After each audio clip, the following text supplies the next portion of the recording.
Hello and welcome to Movie Film Studios, the only podcast that takes you inside the mind of two film studio executives as we unravel and then re-ravel the best that Hollywood has to offer. I'm Isaac. And I'm AJ, and this week we attempt to elect a candidate to Congress who's been accused of running a cursed school for dancers with the assistance of 7 strangers who all have grudges to bury. But before we get into something new, it's time for something old as we check in on our last feature in Box Office Report.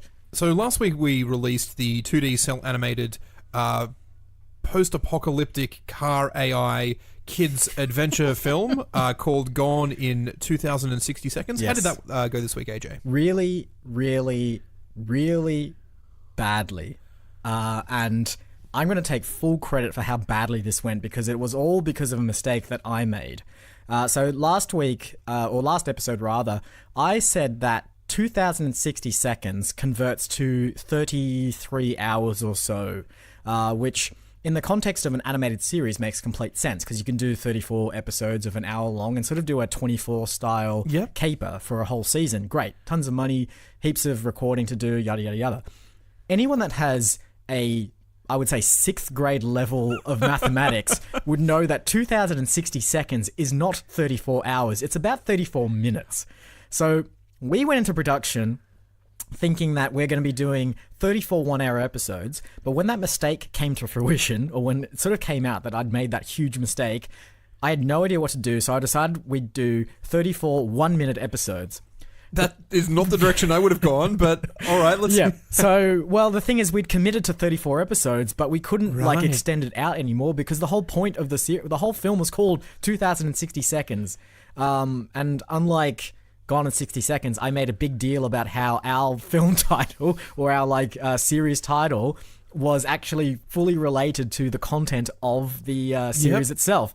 So I had to move it to 34 one-minute episodes. Everyone blew up at me because of this. Nick Cage just went off his nut because he thought he'd be doing 34 hours worth of recording. Instead it was 34 minutes. We had to pay him for the full 34 hours of recording. The production studios, the Cell Animation Studios, they also just we're not going to restart the industry for a 34-minute TV series. So they didn't do it. So we had to pawn it off to a web animation studio instead. So the animation quality completely tanked. The rights holders for Gone in 60 Seconds, they were livid. I'm still getting death threats. They stole my car as well. So it could not have gone any more poorly, and it was entirely my fault. The only thing that could potentially be redeeming if there is some sort of supercut of the 34 1-minute episodes that ends up on YouTube, which is one 34 minute, which is, it's pretty much the length of a pilot episode anyway. Yeah. And people are like, oh, this is a great pilot episode. I can't wait to see what happens with the rest of the series. And then it's just like, no, this is the series. You just watch the entire thing. That's the thing. Because we had to squeeze that whole story instead of into some luxurious 1 hour long animated episodes. It was 34 minutes long. It was terrible. So my bad. Let's not trust me with mathematics from now on, but still trust me with the money. I'm fine with that. All right, on to this week in trailers, and first trailer for you today is The Frontrunner, starring Hugh Jackman, Vera Farmiga, I think. Verma Fagigli. And Just Kidding Simmons as well. Was this one? Did this one have Stanley Tucci in it, or am I thinking of a different political journalism film that we're not talking about this week? Yes, you are correct. So this film is sort of set in, I suppose, I think the 80s actually, and it stars Hugh Jackman, who's running for a sort of a member of American Parliament, possibly the president, or I think he says he's running for president. He is a senator who is taking a step into putting himself forward as a candidate for presidency. Yes, and he has he sort of has an affair, or he's sort of in the throes of an affair with another woman, and it's sort of the story's about the whole emergence of tabloid media, and, exactly. how it can possibly take down his candidacy. A front runner in a political campaign, you might say. Yes, exactly. So some photographs come out of him in a townhouse with a blonde woman who is not his wife, and there's it is the journalist scandal which arises around this particular, based on a true story apparently. Yes. From the guy who brought you Up in the Air and Thank You for Smoking, which is the two trailers they mentioned in this, the two films they mentioned in this trailer as being his credentials. I believe you also said he directed Juno. Yeah, he did. Jason Reitman, son of Ivan Reitman, who directed Ghostbusters and all those classic comedies. So yeah, he's sort of he's done a fair few films now and has quite a bit of some indie cred, I guess. And this seems to be, again, another one of those like well-written, well-cast kind of films that it takes a will very probably win awards. Serious matter, sort of like Up in the Air did with the laying off of jobs after the political crisis, as well as Thank You for Smoking did for political lobbying.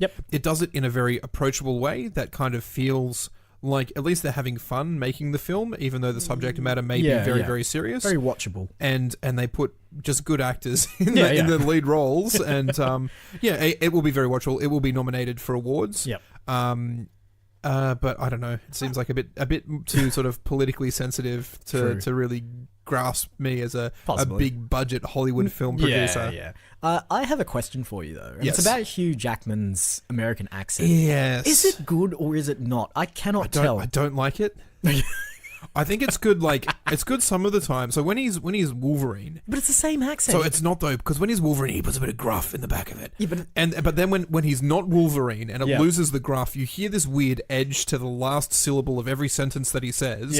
That makes me think he still thinks he's on Broadway. Whatever he's like, we're gonna light up the town, boys. And I'm like, come on, Hugh. Like it's a bit too Broadway in a lot of ways. It's an American accent that has no like origin. Like it is like as generic as it gets, and you're like, that is a good American accent. Where in America is it from? I have no idea. What I can say about when he's speaking with his American accent, I don't think you have an Australian accent. Yeah, exactly. I suppose that's it's complete. What people like it is like a full, complete makeover renovation of his accent, but also it's like if you renovate your house and you just paint all the walls white and the floors grey and that's it, and then you put a single chair in the middle. It's like technically that's renovated. Technically, it's different. It's definitely different to how it was before. Exactly. But is it good? Is it bad? Well, I don't know.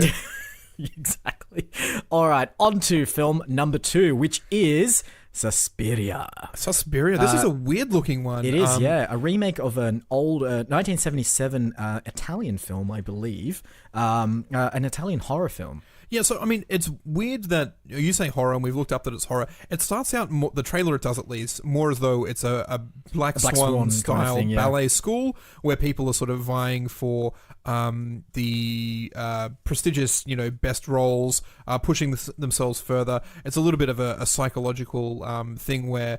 are they being pushed past their breaking points with this, dance academy? And then it starts turning out that, like, maybe their instructors are witches or ghosts or demons, and there's this secret subcult where people are killing each other for progression, and there's demonic spirits inhabiting this building. It gets very weird very quickly. Super weird. Super creepy, too. And not just because Tilda Swinton is in it as well. It reminds me quite a lot of Rosemary's Baby, where there's like what on the surface seems like a regular apartment, but as the film progresses, it turns out there's this demon worshipping cult and this satanic overtones and things like that.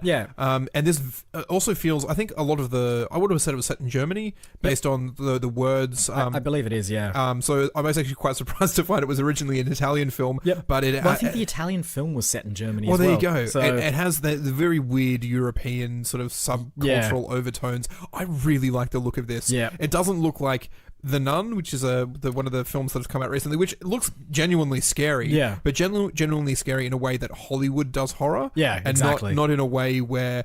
Like, I think European films of the 70s do horror, so... European films of the 70s, if you don't know what they're called and you've had no idea what they're about, you could go in there thinking, I don't know if this is going to be horror or not.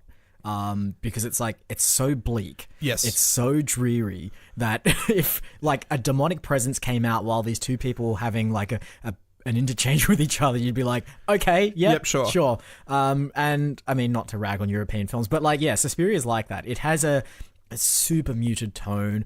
It has a sense of foreboding, like doom and death without like the jump scares. So yeah, hopefully. I mean, I'm not going to see it, but no, I mean, it looks like it's going to be super creepy. Pretty strong female cast as well. So you mentioned Tilda Swinton, Dakota Johnson, Chloe Grace Moretz, a bunch of other people who I didn't recognize but look like they're doing their best to be creepy, demonic ballet dancers. It looks incredibly creepy. And Tom York of Radiohead and his own solo career is doing the music for this film, so you know it's going to be completely off the wall. So see that, I don't know, whenever it comes out. All right, on to the last trailer for this week's episode, which is Bad Times at the El Royale, starring... John Hamm, Jeff Bridges, Dakota Johnson again, Chris Hemsworth, and other actors. Watching this trailer, I really did not really understand what the hell it was on about. In a sort of the same way that the Suspiria did. You're like, is there going to be supernatural overtones coming at some point? Is it instead more of like a mafia? It reminds me a lot of Identity, which is a John Cusack film where a bunch of people end up in a motel at night and murders start happening. In this one, I'm like, are murders going to start happening? And there was definitely violence, but I'm not sure if they were murder or not. Where Suspiria definitely went down the supernatural demonic overtones. I think this goes more towards the Quentin Tarantino style. Everyone probably has a secret criminal past, and there's some sort of revenge or vengeance. They specifically say that 7 people enter this motel, all with their own sort of baggage, and by the end of the night, people have resolved it or have a chance of redemption or something along those lines. Died. Or have been killed. It looks pretty good. It looks stylish. Very, very stylized. Like it's sort of reasonably well thought out in terms of character and development and how these 7 characters interplay with one another. So it actually there's another film coming out that features a hotel for criminals. Yes, we talked about it. Which I can't remember what it's called. It has Jodie Foster in it and a bunch of other actors. And this actually feels a little bit like that as well. It has a very stylized, over-the-top feel to it. But yeah, I have no idea where this is going to go. Neon violence. It is that neon kind of look, isn't it? It's sort of like... it's not the 80s, but it's like we're taking the kind of general aesthetic of the 80s and making it more timeless. And that's where I feel this is going. And again, that Tarantino aesthetic is kind of there as well. Could be good. It's got a good cast. Nick Offerman's in it too. I don't recall seeing him in the trailer, but apparently he's in there somewhere. And apparently Russell Crowe in an undisclosed role is in it too. Yeah. I think he may be the hotel. Or is... The hotel itself, method acting gone to extreme new levels. Absolutely. All right. Those are the 3 trailers for this week's episode. But of course, before we can do anything with those, we're going to have to take a little walk over to the green room. Let's go.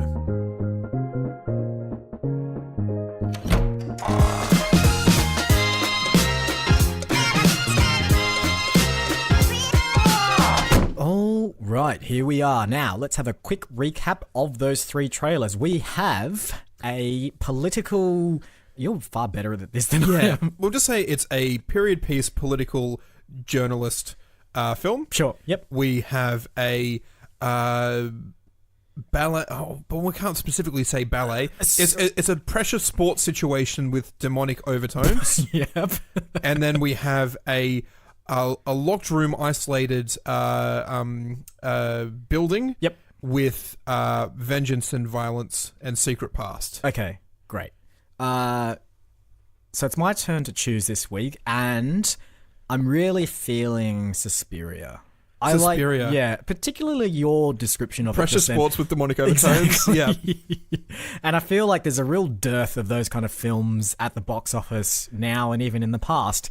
So I think we need to do that. I think we need a good old-fashioned horror that puts the action in a completely unexpected place. All right, okay, so not necessarily sports, but just unexpected. Unexpected. I think that's the key, right? Like, so you mentioned The Nun and those sort of films, and that's all been done, right? We've done the sort of creepy religious horror in The Exorcist and so on and so forth. We've done the creepy doll thing as well in Chucky and one of the other Conjuring films. Yep.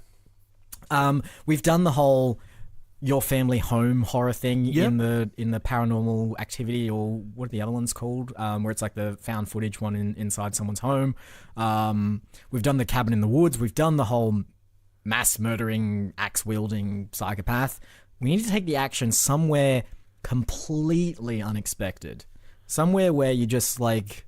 See, everything that I think of, I can then think of a horror film. Like, what about like on a cruise ship? I'm like, well, Ghost Ship. Ghost Ship, Or yeah. what about like on vacation in France? I'm like, Yep. well, American Werewolf in Paris, Yep, and subsequent. No, I mean, you see, you've got to go even blander than that. Like, what if it's just like the building site for someone's house? but like, surely like the Amityville horror or whatever, like is always like there's always a haunted house. Yeah, right? that's a good point. What about a bowling alley? Bowling alley's good. I still think the fact that Suspiria has this sort of ballet school, that's almost its own genre. Yep. So you can take an Academy Award winning film like Black Swan, Yep. and then go, well, what happens if we add sort of horror demon Supernatural. overtones? Yeah. So what is the Black Swan that we're picking up? Okay, yep. Because I mean, if you're saying bowling alley, we could do Big Lebowski Yep. with supernatural demons. You know what we should do? We should do the Wolf of Wall Street with supernatural demons. You are 100% on the money there. That is perfect. Yep. So you take the ideas of Wall Street, Yep. Wall Street 2, Money Never Sleeps, Wolf of Wall Street. Yep. It is the stock exchange. Yep. You know, Can we cast Michael Douglas as well? Is it Mike? It is Michael it Douglas. is. Yeah. It absolutely is. You know, it's kind of weird. There is a film called The Devil's Advocate. Yep. Which has Keanu Reeves and Al Pacino, Yep. where I think it is a guy on Wall No. Street, where Al Pacino turns out to be the devil. Okay, but is it centered in the location of Wall Street? I think though? it might be. Damn. I think in all of 45 seconds from your fantastic idea, we've discovered this film already exists. Having said that, and I'm going to bring it up on the podcast, we created the world of Nevermore about right, we 2 did. weeks ago, and subsequently discovered that there is a children's book series Yep. called Nevermore, set in the world of Nevermore. Which has no relation to Edgar Allan Poe, as No. far as I could see, and it's spelt Moor instead of Although Moer. the protagonist rather. girl from that book is named Morrigan Crow. Oh, you So actually went and researched it. I went and read the book.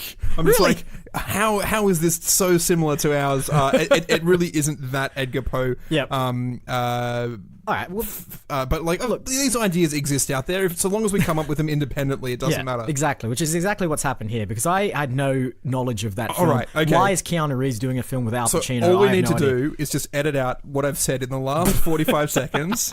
Just pretend that I didn't know. No. I'm fine with you knowing that. But here's what we do. So that film, from that very brief overview of it, clearly is going for the whole like greed temptation. metaphor with Wall Street, right? I don't want to do that. I'd rather take the wolf part of Wolf of Wall Street, The Wolf and of make Wall it Street. like exactly. It needs to be, the demonic presence needs to be like a physical wolf. Or if we want to be even more on the nose, maybe it can be like a bull, which is the symbol of Yeah. like if it's a bull market. But there's also bear markets as well. There are bear So we markets, have yes. wolves, bears, and bulls. And like, because when you said, well, this wolf is I thought you meant like lycanthropy, like Yeah, it could be that. actually having werewolves. It could be that. It doesn't matter. Like, why couldn't it not have werewolves in it? That's fine. I like it. I'm actually getting sort of like ancient Greek overtones Yeah. here, Are you where you getting- have like I was getting ancient Roman with like Romulus and Remus. Oh, see, I was getting like Bacchanalian. I suppose Bacchus is the Roman version Yeah. of Dionysus, but like Wolf of Wall Street is in a lot of ways this Bacchanalian sort of like parties of just cocaine and sex and drugs and rock and roll. Yep. Why don't we actually introduce these elements of these ancient Roman and Greek gods having influence? When Zeus disguises himself as a bull. That's right, yeah. At one stage to Doesn't he have sex with he, someone as well? he disguises himself as so many things to get away with having sex with, as a swan, as rays of sunlight, as a bull, just like the number of things he's just like putting on costumes to get away with his infidelities is just Yep. insane. Yeah. So hang on, are we going to do an ancient film? Is it going to be more modern? I think it is definitely modern. Yep. It is set in like 70. We have to do a period like yeah. the front runner was set in the 80s. I think it needs to be in the 80s. I think I love that. Like, again, I love that Wolf of Wall Street or the the Wall Street aesthetic, Yeah. where it's like 80s businessmen in their like ill-fitting power suits. Yep, and they have a weird pin that goes through the top of their That's tie right, for yeah, no yeah, reason yeah. that no one wears anymore. But No. for some reason in the 80s, I think the different firms on Wall Street are Yep. all praying to different ancient gods Yep. and using these ancient symbols Yes. of the bulls Yes. and the hunters and stuff like that. Yes. And there's these rivalries between all Yeah, the different yep. firms Yep. as the deities also sort of like are playing dice with And the stock this market. is where the those like terms come from as well, the bear market, the bull market, and so on and so Yeah. forth. It all comes from the original occult deals that all of these companies made with the respective deities Yeah. to gain prosperity and wealth. I think that the film should end. You know that there's that bull statue, the very Yeah. famous bull statue on Wall Street. That needs to be like the frozen incarnation of Yeah. the bull deity. I don't know where the bear one's gone, but I don't think they really celebrate bear markets quite as much No, as they do bull markets. no, they don't. They bet on the wrong deity for the Yeah. bear one. Okay, so maybe we talk about, like, maybe it needs to be about the bear, the downfall of the group of people or the group of companies that invested in the bear, Yeah. like, deity. All right, so it's an ancient, we'll call it, I think orso is like the Italian word for bear. Ursus is Arctus is the Greek word, Ursus is the Latin word. Okay, there you go. So it must be that. So if we called it, like, put a devilish spin on that word. The Arctos circle. Perfect. Okay. So the Arctos Circle Yep. is this shadowy group made up of like the most high level executives on Wall Street, or sort of Yeah. like one, maybe it's just like across the road, right? Like Yeah. there's two sides of Wall Street, I assume. Sure. I've never, It's a street. It's a street. Streets have to have two sides. They do. Therefore, yeah. So one side is the Arctos Circle, was Yep, it? yep. And they're betting on the ancient, also deity of destruction Yeah. and or prosperity. I mean, yeah, it is. There's definitely two sides of that scale, Yes. right? Yep. There is the destitution, and then there is the prosperity. yes. I thought, here's the thing. This is where I think it should go. The downfall will be them not reading the contract well enough, because Yep. it's like destruction and or prosperity. Yes. They didn't think that or could be like a one or the other sort of thing. They thought it would be like destruction and prosperity. They only got the destruction. Right. I like the idea that it is sort of like the yin and yang, the Yep. two sides. There needs to be balance. There needs to be a cycle. Yep. The wealth and prosperity always sort of goes up and down in peaks and flows. Yep. And it's based on the influence of these two people. Yes. So who's on the other side of the street there? Who So- is the bovine? I don't remember what the Latin word for cow is, but the bullus paradigm, we'll call it. yeah. And they are they're obviously on the other side of the road. Exactly. I think they're just praying for the exact same things, and like Yeah. they've discovered an ancient text. So both sides have discovered like these collection of ancient texts which talk about these particular gods, but they're all in a foreign language. They're all Yeah. in like riddles and misinformation and missing information and whatnot. So they're kind of just like trying to figure out which is the best one to like Yeah. invest their time and effort into. Interesting. So So there's I like the investment into ritual, Exactly, yeah. Yeah. just like the investment into the exchange itself. I think that everything should be done with the same kind of rigor and like attention to detail that any kind of financial deal requires. So like rather than having people dressed in like priests' outfit and gowns and chanting and all that, it's just like 20 different like accountants and lawyers who are poring over these ancient documents, looking for like clauses, looking for anything that contradicts some other passage, and just trying to find like the ironclad phrase or the ironclad spell that they need to use to conjure this deity. See, I had visions of like, yeah, they're doing this sort of stuff like and trading on the stock market between these certain hours, but come nighttime, Yep. they're actually like hunting each other down with bows and arrows, like Okay. evoking like Artemis and Apollo and the Yeah, yeah, hunters, yep. and going on these hunts through the streets with Yeah, yeah. tridents. It's actually Okay. a little bit Anchorman with Yep. like the Yeah. sort of battles, but like in a way where it's Should it be underground as well? Subterranean? I like the streets of New York as this sort of like this battleground for these soldiers. I mean, essentially, in a lot of ways, they're like the story will probably follows this sort of young protagonist who has finally landed a job in a prestigious investment company. Perfect. Worked their way through business school until they're sort of like, you know, got this multi-million-dollar job. Yep. And it all seems like it's just going to go onto like a regular sort of investment banking movie, and then suddenly there's this hidden world underneath it that they get dragged into. I don't think they even get dragged into it. I think they stumble into it accidentally. So they have like what they feel is like a regular 9-to-5 job, work in the stock markets, gaining money. I'm sure Wall Street guys are probably more like 7 to 11 or whatever the probably, hours they keep. Walking home from work at 11 o'clock one night, and they get caught up in this sort of like great ancient hunt. That's right. And he's just like, I recognize these people as my colleagues, and they're going absolutely crazy, like hunting people through the streets at night with bows and arrows and wolf pack dogs. And there you go. There's the wolves. There's the wolves. Great. And do we need to have at that point? Should we have some of the demonic entities coming out and seeing some more like really creepy, twisted, evil stuff? I think so. I think like the actual spirit of Artemis might inhabit someone, and so their eyes are glowing purple as they sort of take, you know, and there's people who are engaging in these sort of like, you know, ritual. I mean, I don't want to use the word orgy, but I'm going to use the word orgy. So it's like these, you know, as I said, like Dionysus has inhabited these people, and they're having sort of, you know, these hedonistic parties of like just gluttony, and then so like, you know, at night they're toying with these powers during the day to try and find out, you know, to control the market, the bull and the bear market, and not realizing that what they've unleashed is taking control of them at night and causing all of these. So probably initially they don't even realize. They're just going to like wake up and someone's missing because they've been hunted down. That's what I love. And then like the excuse is like, oh, he's been transferred to the day shift. So like like this new person who's come into the role is not really like aware that they're actually gone missing for real. They just think they're on different shifts. Like, you know, oh, Bob's doing the day shift today or this week, and then they just never appear again. Or maybe like the body like shows up in the river, and they're just like, there's a trident mark stabbed in his back. What's going on? So like the person who's been inhabited by Poseidon has, you know, chased them down and stabbed them in the back with the trident. Beautiful. And suddenly they start piecing it together. They wake up, you know, and they've trashed their apartment, and they didn't even realize that they were part of this sort of, you know, Pan, the goat fawn sort of sex party. So all right. This is great.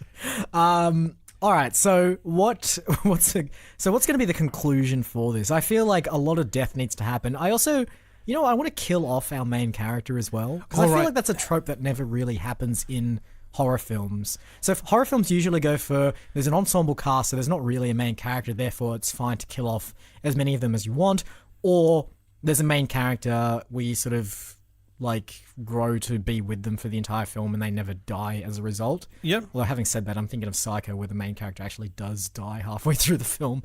But I think that's what needs to happen. I think maybe our main character is the missing piece, right? That main character has a destiny to fulfill, either the role of the bear or the role of the bull. The bull. And both sides of Wall Street suddenly realize this, and there is like a chase to like nail down this person. What I like, so if the bull is Zeus, then the bear has to be Hades, right? Yep. And so they are brothers, like generally in the myth, and they have to, you know, maybe this guy's come into the firm with a good friend, possibly even a brother, and so one of them has to be the bull and one of them has to be the bear. And when it sort of comes down to, you know, how the stock market's going to come down to, it actually comes down to a clash between these two friends or two brothers or something along those lines. And does the bear lose? I think they both lose. They both lose. So maybe like, the bull gets turned into that statue. Oh, right. Like that's the actual statue. That's the actual statue, yeah. And the bear, I don't know what happens to the bear. What happens to the bear? Maybe the bear, like, I don't know. Part of the bear's, like, demise is, like, crashing the stock market. I tell you an interesting story about bulls and bears. Yep.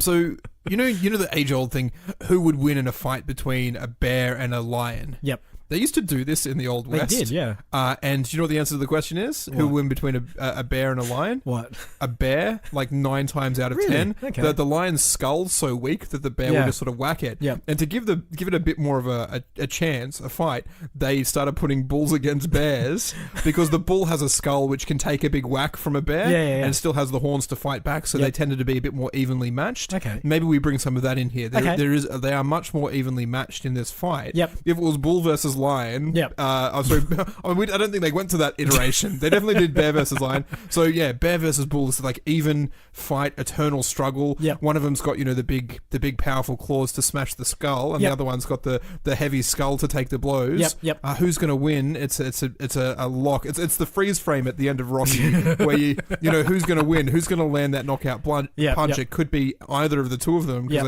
but we just don't know. Really? That's an odd way to end a horror film, though. It is possible. I mean, and especially since we've already decided that one of them is going to get turned into a statue. But that's the thing. I think horror films, the best kind of horror films always end where you think everything's resolved nicely, and then like right at the end, there's always something to say.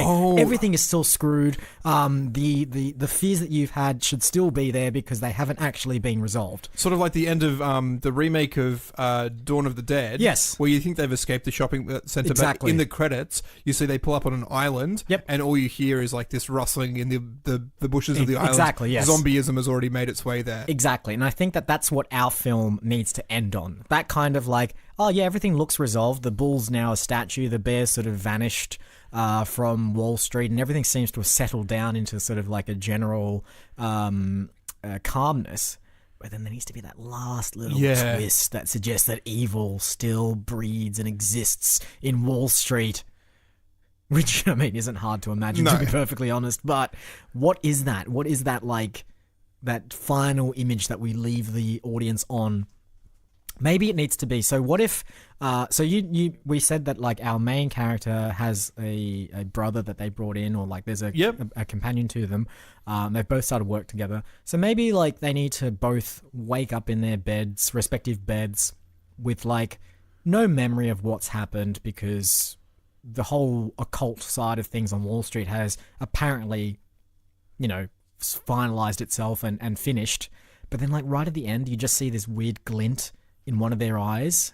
Oh, that like matches a purple little shimmer to say, hey, maybe they're not free of these gods. Exactly. Maybe they will always be. Well, the dice are plaything. I can't remember what the saying is. Well, it's kind of like it's like the ending of the picture of Dorian Gray, right? So like that whole book. It's like literally the last page which has revealed what... And if anyone hasn't read The Picture of Dorian Gray, I'm going to spoil it here for you. But I haven't read it. Are you ever going to read it? Possibly. Damn it. All right, scratch that then. It'll be like... it needs to end on like a gruesome, like... I don't know, maybe... the end of Stranger Things, actually. The first season of Stranger Things. Have you seen that? I have, yeah. All right, I'll spoil that then. So the kid gets rescued. It seems like everything's going well. Kid's in the bathroom, starts coughing, and then suddenly is like flashes back to the upside down world and spits out like this slug, right? That's the kind of like gruesome thing that we need. So it needs to be a little bit more than just an eye glint. It needs that sort of hint of like horrible, horrid, creepy, scary kind of... You could possibly... Gone Girl does a thing, right, where... I haven't seen that. All right, okay. That's all right, I don't care. No. Just the final shot is sort of Ben Affleck sitting there with Rosamund Pike. Yep. And, like, he's, like... they look like they're holding each other lovingly, but then I think, like, the voiceover is something about, like, all I can think about is smashing your head in or something like that. Okay. So, like, maybe we have a bit of a thing where, one of the characters is laying in bed with their love interest and it looks like it's all resolved. Yep. And then you kind of see, like, the glint in his eye and maybe the hands reach out to strangle the throat of the person next to him. And he's like, oh, it's not over. Yep. She's not safe. Yep. He's still possessed by Hades. And then we can do a sequel. Yeah. Perfect. All right. I love this. We need to cast. Let's just do... Well, I mean, all the other characters are irrelevant because they're just basically part of each respective cult. Yeah. It's really just the main character and whoever they bring along as their equal partner, brother, sister, whatever. Yep.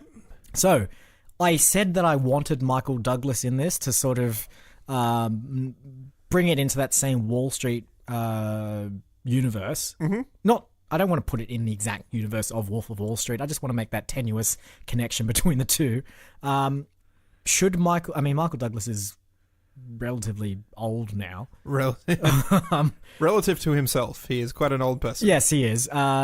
Maybe he just is like a cult member or something. We just throw him in there as that. Yeah, or possibly even like if we do one sort of cutaway of like a Zeus type character. Yep. Instead of getting Liam Neeson to play Zeus, we just get Michael Douglas. Okay, cool. So who's going to be our sort of young, eager, upcoming stockbroker who then becomes bull or bear? It's a good question. We're like, again, I mean, I don't necessarily want to be like period accurate as well, which meant no women whatsoever in Wall Street. I actually quite like if we do the bull and the bear, if they're two characters, that one's a man, the other's a woman, and they have a relationship which sort of ends up in that. What if they are partners? Yeah, exactly. So if that, that ending where you say like they go for like one of them goes for their partner and sort of goes to strangle them. Yeah. What if they both try to strangle each other? Oh, right. That's not a bad idea. Because I was like, you were like, is he going to kill her? And then you also see the gleam in their eye. Yeah, and this also ties into the whole like Zeus becoming every animal under the sun so he can have sex with anything under the sun as well.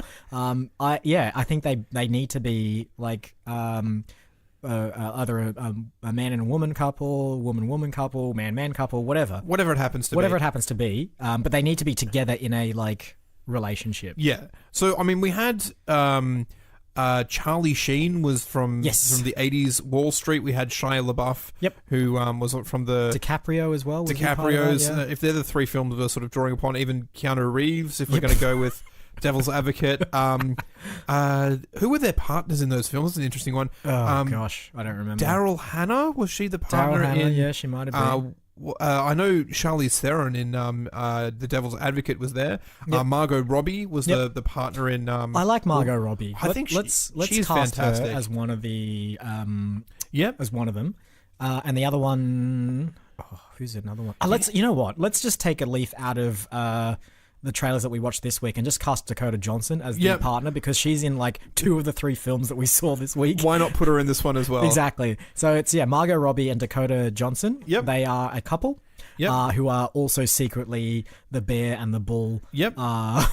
Who are ancient Greek gods. Personified by Zeus and Hades. Exactly.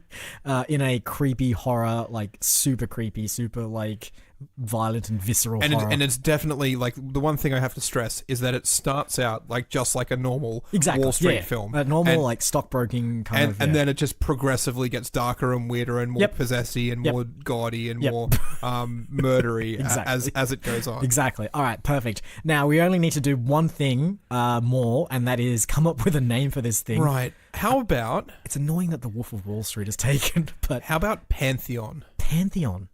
I like that. Yeah, okay. Pantheon. Maybe it just needs to be the Pantheon.